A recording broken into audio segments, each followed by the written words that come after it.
অন্যদিকে পাল যখন জানতে পারে যে ঝাওমিংকে লাভায় বন্দি করা হয়েছে, তখন সে রেগে স্বর্গে চলে আসে। তো সে স্বর্গে আসার পরে সেখানে থাকা সকল দেবদেবীদের মারতে থাকে। তো পাল যাদেরকে মেরে আহত করছিল তাদেরকে সে অভিশাপ দেয় যে তারা সূর্যের আলোয় থাকতে পারবে না। পাল তাদের সবাইকে ডার্ক ল্যান্ডে পাঠিয়ে দেয়। তো এদের মধ্যেই কিন্তু সেই ডিজায়ার ডেমন, অ্যাংরি ডেমন এরা ছিল। তো এদেরকে পালই ডার্ক ল্যান্ডে পাঠিয়েছিল। তো সবাইকে মারার পরে পাল ভাগ্যের সাথে লড়াই শুরু করে দেয়। কিন্তু ভাগ্যের সাথে লড়াই করা তাতে সহজ ছিল না, কারণ তাদের দুজনের পাওয়ারই সমান ছিল।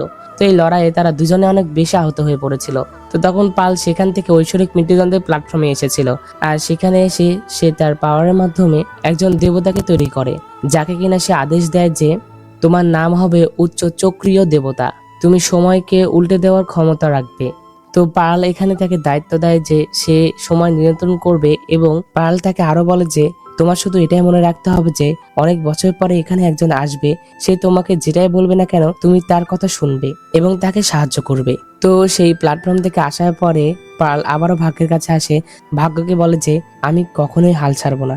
এই কথা বলে সে পৃথিবীতে লাফ মারে, তো যেটা কিনা আমরা কিছুক্ষণ আগে দেখেছিলাম। তো পাল লাফ মারার পরে ভাগ্য সেখানে লাফ মারে।